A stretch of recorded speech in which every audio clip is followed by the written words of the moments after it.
राधे राधे मित्रों, भगवती गीता के दूसरे अध्याय में ब्रह्म विद्या का उपदेश और अनासक्त योग का वर्णन किया गया है। तो चलिए शुरू करते हैं भगवती गीता का दूसरा अध्याय। हिमालय बोले, माता वह कैसी विद्या है जिससे मुक्ति प्राप्त होती है? हे महेश्वरी, आत्मा क्या है और उसका स्वरूप क्या है, मुझे ये बताइए। पार्वती जी बोली, तात महामते, सुनिए, संसार से मुक्ति दिलाने वाली जो विद्या है उसके स्वरूप का मैं संक्षेप में वर्णन कर रही हूँ। बुद्धि, प्राण, मन, देह, अहंकार और इंद्रियों से अलग शुद्ध और अद्वितीय चित स्वरूप आत्मा मैं ही हूँ। ऐसा पूर्णतः निश्चित है। जिस ज्ञान के द्वारा आत्म स्वरूप का सम्यक अवबोध होता है वही विद्या है और उसी विद्या को ध्यान भी कहा जाता है। आत्मा निर्विकार, विशुद्ध तथा जन्म मरण आदि से रहित है। वह आत्मा बुद्धि आदि उपाधियों से रहित चिदानंद स्वरूप, आनंदमय, परम प्रभा युक्त, पूर्ण तथा सत्य ज्ञान आदि लक्षणों वाला है। वही एकमात्र अद्वितीय सर्वश्रेष्ठ आत्मा अपने प्रकाश से सभी प्राणियों के सूक्ष्म देहादि को प्रकाशित करते हुए सम्यक रूप से सबके भीतर विराजमान है। गिरिराज, इस प्रकार मैंने आपसे आत्मा के स्वरूप का वर्णन कर दिया। मनुष्य को एकाग्रचित्त होकर इस प्रकार के लक्षण वाले आत्मा का नित्य चिंतन करना चाहिए। देह आदि अनात्म पदार्थों में आत्म बुद्धि का परित्याग कर देना चाहिए, क्योंकि वैसी बुद्धि राग द्वेष आदि दोषों का मूल कारण है। राग द्वेष आदि दोषों से दोष युक्त कर्म ही संभव है। उनसे प्राणी जन्म मरण की प्रक्रिया से निरंतर बधा रहता है। अतः शरीरादि अनात्मा पदार्थों में उस आत्म बुद्धि का परित्याग कर देना चाहिए। ये सुनकर के हिमालय बोले, हे शिवे, राग द्वेष आदि से पापात्मक अशुभ अदृश्य पैदा होता है, उसका परित्याग लोग किस प्रकार करेंगे? इसे आप कृपा करके मुझे बतलाइए।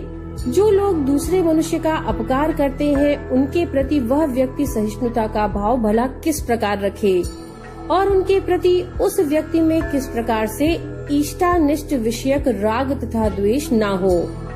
श्री पार्वती जी बोली, अपकार किसका किया गया, इस पर शीघ्र विचार करना चाहिए। उस पर विचार करने से द्वेष उत्पन्न ही नहीं होगा।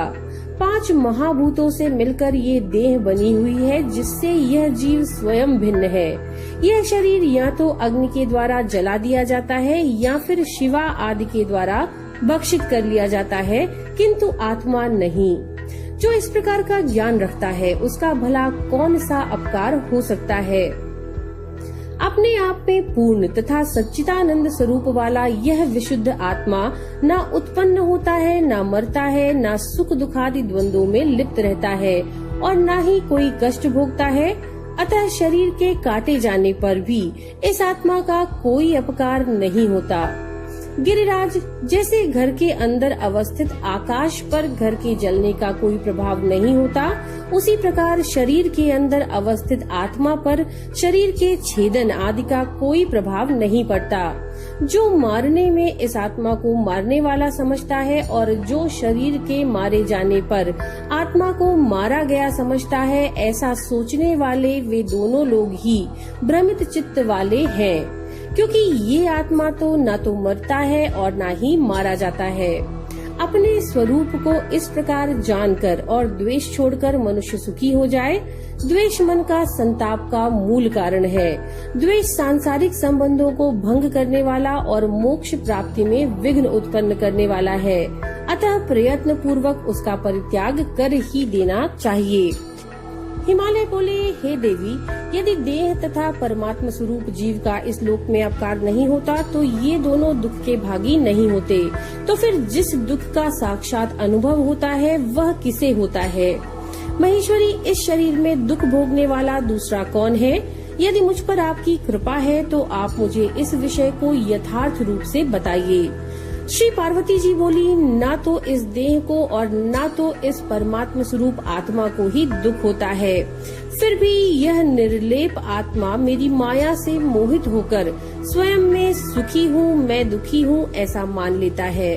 वह माया अनादि अविद्या स्वरूपिणी तथा जगत को मोहित करने वाली है। पिताजी, वह आत्म तत्व उत्पन्न होते हैं, उस माया से आबद्ध हो जाते हैं और उसी से वह राग द्वेष आदि विकारों से व्याप्त होकर सांसारी हो जाते हैं। महामते इस आत्मा अपने लिंग रूप मन जिसमें वासना निहित रहती है को धारण करके लाचार सा बना हुआ इस संसार में व्यवहार करता है। रक्तवर्ण के पुष्प के समीप स्थित शुद्ध स्फटिक उसके सानिध्य के कारण उसी के रंग से युक्त होकर के लाल प्रतीत होता है, जबकि वास्तव में उसमें रंग विद्यमान नहीं रहता। बुद्धि इंद्रिय आदि के सानिध्य के कारण आत्मा की भी वही गति होती है। मन बुद्धि तथा अहंकार जीव के सहयोगी हैं। हे तात, अपने अपने कर्मों के अधीन होकर वे ही कर्म फल का भोग करते हैं। वे सभी समस्त विषयात्मक सुखों तथा दुखों का भोग करते हैं, आत्मा भोग नहीं करती, क्योंकि ये आत्मा प्रभुता संपन्न विकार रहित तथा निर्लिप्त है।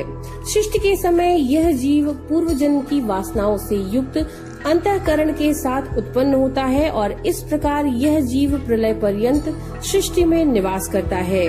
इसीलिए महाराज, विद्वान पुरुष को चाहिए कि ज्ञान विचार के द्वारा इच्छित तथा अनिच्छित पदार्थों की प्राप्ति में मोह का परित्याग करके सुखी हो जाए। देह मन के संताप का मूल है और यह देह संसार का कारण भी है। यह देह कर्म से उत्पन्न होता है और वह कर्म पाप तथा पुण्य भेद से दो प्रकार का होता है। राजेंद्र, उन्हीं पाप पुण्य के अंश के अनुसार जीव को सुख और दुख प्राप्त होता है। दिन एवं रात की भांति इन सुख और दुख का उल्लंघन नहीं किया जा सकता। स्वर्ग आदि की प्राप्ति की कामना करने वाला विधान पूर्वक पुण्य कर्म करके स्वर्ग प्राप्त करने के बाद भी शीघ्र ही कर्म से प्रेरित होकर पुनः मृत्युलोक में गिरता है। अतः विद्वान को आसक्ति का त्याग करते हुए विद्याभ्यास में तत्पर रहकर तथा सत्संग करके परम सुख की अभिलाषा करनी चाहिए। इति श्री देवी पुराणे भगवती गीतायां श्री पार्वती हिमालय संवादे 2 अध्यायः। नमो नारायण।